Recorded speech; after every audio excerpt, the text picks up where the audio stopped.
Kembali berjumpa dengan saya Hersun Arif dari Forum News Network dan bersama Bung Rocky Gerung Satrio Pinengit dari Lembah Sentul.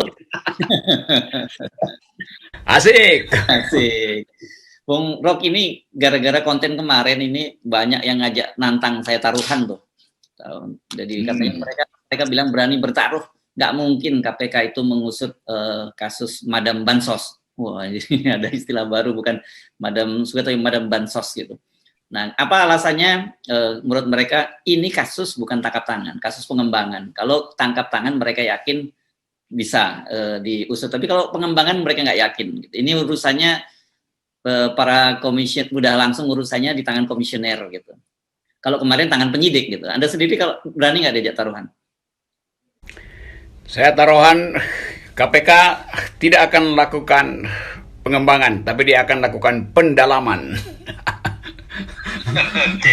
Dan pendalaman itu yang memang ditunggu publik supaya lengkap lah. Kan nanti mesti ada paling nggak 3-4 kursi di samping kursi Madam Bansos kan. Ini kan baru satu kursi yang diperlihatkan tuh. Jadi tim pencari apa namanya, tim pemburu koruptor dibikin oleh KPK itu. Walaupun ada sinisme publik, tetapi tentu saya tidak akan ikut dengan sinisme itu bahwa KPK nggak akan mampu tuh. Tetap kita ingin agar supaya keadilan itu mendahului keraguan-raguan KPK. Itu sebetulnya yang dikehendaki oleh masyarakat sipil, oleh pers, oleh dunia luar bahkan, oleh emak-emak. Jadi bisa juga sebetulnya KPK itu nunggu reaksi yang lebih masif dari masyarakat supaya dia dapat energi tambahan, terutama dari pers. Karena itu kita harus dorong terus isu ini supaya KPK dapat tambahan amunisi. Itu yang memungkinkan KPK membentuk apa namanya tuh. Dulu tahun 80-an ada film Ghostbuster itu. Apa namanya? Pengusir, pencari iblis, pencari setan di New York. Nah, sekarang bisa dibikin juga itu Ghostbuster versi kita, yaitu pasukan yang mengintai di mana pusat kekuasaan dari Madam Bansos itu. Jadi sebetulnya memang sudah waktunya supaya betul-betul KPK itu dimengerti oleh publik sebagai Ghostbuster korupsi Indonesia, gitu dong. Ya.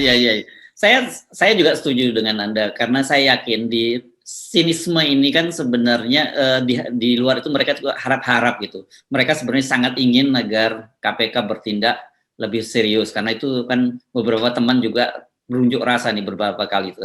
Kalau nggak salah Gerakan Indonesia Beres tuh berkali-kali unjuk rasa ke KPK dan dia membuat semacam adegan di situ Juliari disuntik mati. Ini ekspektasi publik tinggi sekali. Iya, saya baca juga komentar Profesor Tamrin Amal segala macam. Jadi orang-orang yang tadinya justru sangat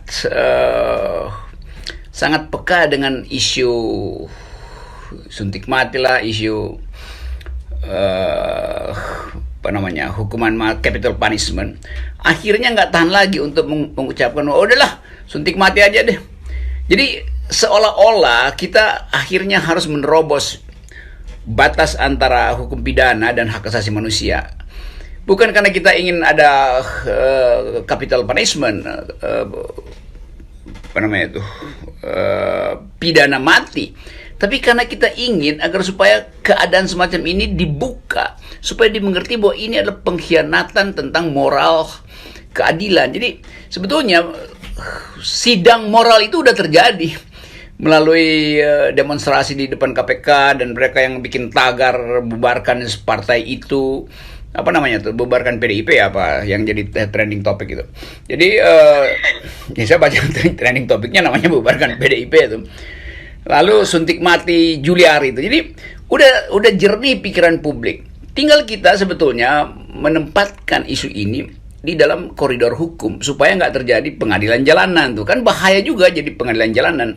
Karena kemarahan orang nggak bisa ditahan lagi tuh. Nah, pengkhianatan ini yang mestinya dibaca oleh DPR. Jangan DPR karena pernah ada tukar tambah dengan KPK, segala macam variabel politik dimasukkan di situ. Lalu sekarang kembali pada isi pembicaraan di bawah meja waktu komisioner KPK dipilih DPR. Nggak bisa begitu.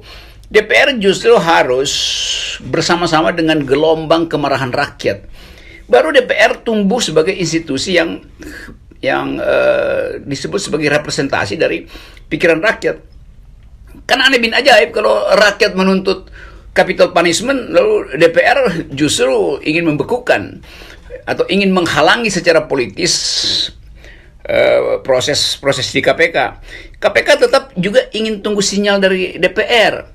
Jadi DPR cobalah pakai otak sedikit supaya KPK tidak ragu untuk melakukan fungsinya tuh.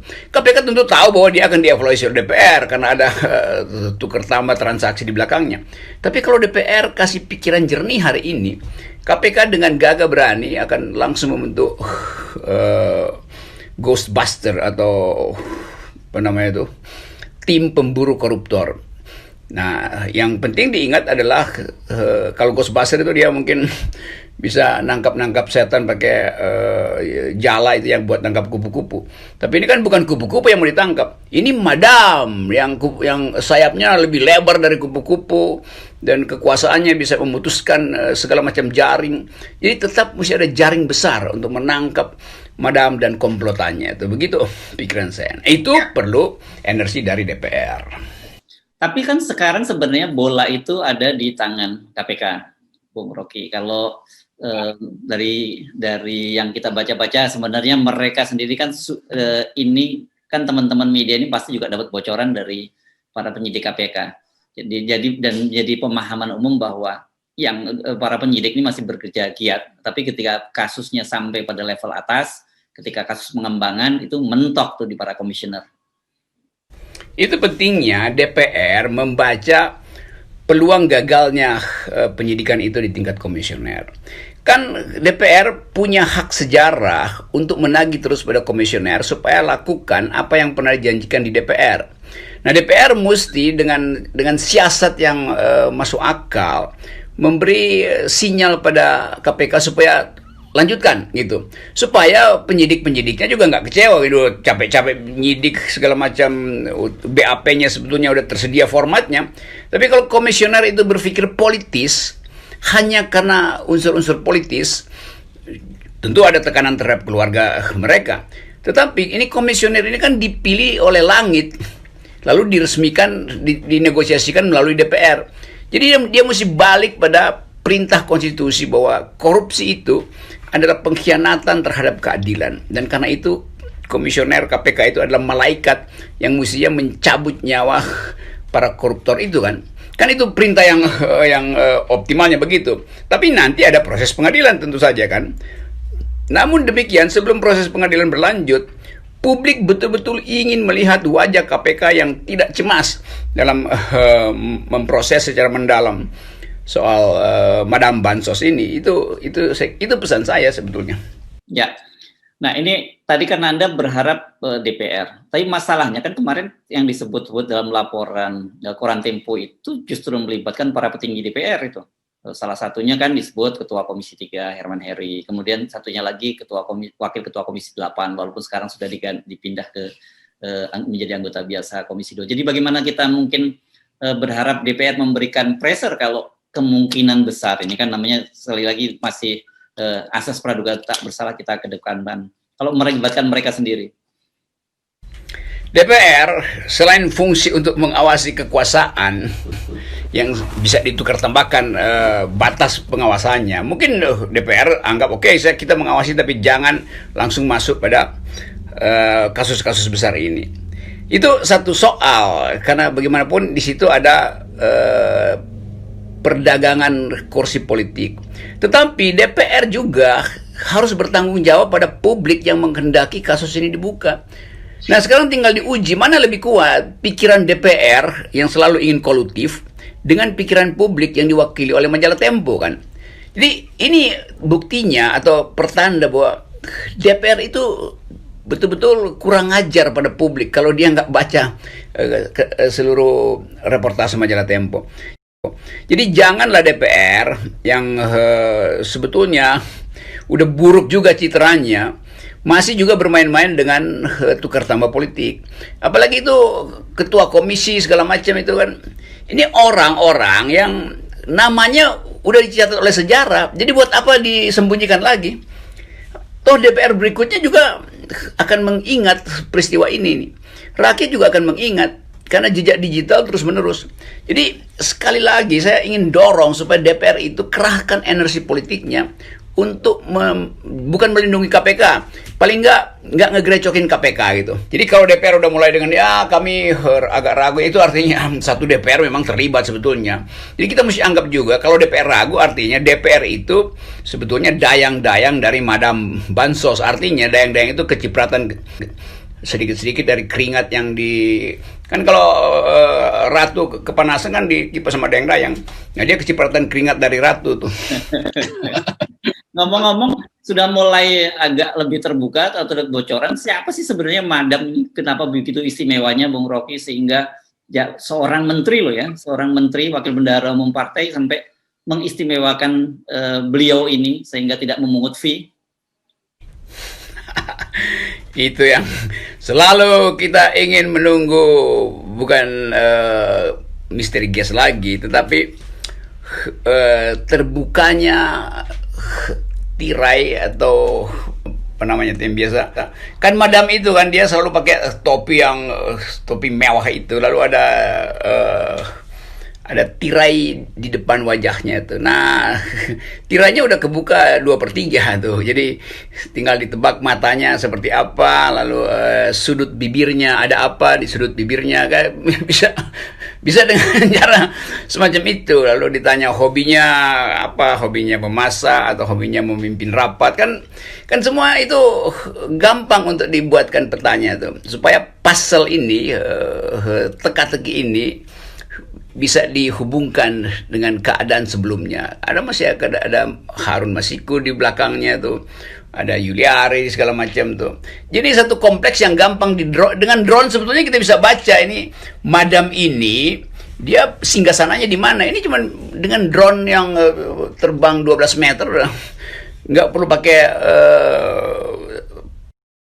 prasarana pengintipan dari Mossad atau dari Israel yang namanya Pegasus. Nggak perlu pakai Pegasus gitu yang super canggih itu kan. Nah saya sebetulnya masih tetap menunggu komentar dari politisi-politisi yang berseberangan itu, yang terutama dari PKS belum ada. Mungkin PKS menunggu waktu untuk membuka rahasia dari Madam ini. Sebagai politisi tentu dia mesti pakai kalimat politisi. Demikian juga Demokrat. Nah kalau yang di dalam kabinet udah pasti saling menutupi karena ada perjanjian tukar tambah. Kalau teman lu ketangkap, lu jangan ngomong ya. Kalau nggak kita buka. Bos lu juga sebetulnya dapat, atau dalam kasus yang lain. Jadi partai-partai koalisi pendukung kekuasaan pasti saling menutup atau menyumpal mulut temannya, itu saling nyumpal mulut. Karena itu saya pikir mereka udah kehilangan sandal jepit semua karena semuanya gigit sandal jepit supaya nggak bisa ngomong gitu. Jadi nggak bisa ngomong. Jadi sebenarnya nggak jauh-jauh sebenarnya ya, gampang sekali. Ini bukan terlalu misteri banget nih siapa Madam Bansos ini ya. Enggak lah, itu orang yang mimpi pun bisa ditanya siapa sebetulnya. Bahkan mimpinya belum selesai dia udah bisa beritahu, saya habis mimpi ketemu Madam Bansos dan beliau pucat pasi itu. Nanti dikasih kode lagi tuh bahwa di belakangnya juga berjajar orang-orang yang pucat pasi itu. Jadi Madam yang makin lama makin pucat pasi sebetulnya dengan mudah untuk ditunjukkan di mana letak atau inti masalah dari korupsi itu. Nah kemadaman ini yang udah jadi simbol dari banyak orang. Mungkin nanti diskusi berikutnya, wawancara berikutnya dengan FNN, saya akan sebutkan inisialnya tuh. Sebenarnya ini gampang kalau mengikuti cara berpikir Anda tadi, gampang sebagai wartawan ya. Mestinya kita cari saja si Madam itu yang terduga Madam itu diwawancarai gitu kan, ditanyakan nanti bagaimana ekspresinya di kamera itu akan kelihatan sekali kan sebenarnya, dan kita mudah mengambil kesimpulan gitu ya. Iya, itu keunggulan jurnalis dibandingkan dengan psikolog. Psikolog itu dia mesti bikin semacam apa yang disebut peta jiwa itu. Buat mengkonstruksikan otot mana yang bergerak waktu ditanya. Anda yang madam, kenapa Anda tidak berkomentar? Lalu dia terlihat pucat pasi atau gelagapan. Nah, jurnalis punya kemampuan itu tuh. Kalau psikolog kan dia mesti pakai studi di dalam kliniknya tuh. Yang biasa disebut psikogram gitu, gambaran psikologis dari keadaan seseorang. Nah, jurnalis sebetulnya dia nggak perlu pakai psikogram karena dia langsung tahu, bahkan dia bisa sebutkan tas mewah yang suka dibawa sama si madam apa gitu kan, sepatu kegemaran madam apa kan, dia tahu semua itu. Jadi sekali lagi Bung Rocky, kalau tadi dia diajak bertaruh, beranikah KPK mengusut tuntas dan menangkap Madam Bansos? Bagaimana posisinya? Saya berani bertaruh, dan kalau saya menang justru saya sumbangkan ke KPK taruhan saya tuh. Jadi saya ingin agar supaya taruhan saya menang, karena itu saya ingin kumpulkan sebanyak mungkin tagar, sebanyak mungkin headline media massa, sebanyak mungkin petisi online di kalangan LSM untuk menjebak dengan jaring laba-laba si madam itu. Jadi nanti akan ada headline, madam terjaring melalui jaring laba-laba masyarakat sipil. Itu baru kita katakan demokrasi sudah sedang pulih. Itu baru betul itu. Oke. Baik, terima kasih Bung Rocky. Kita menunggu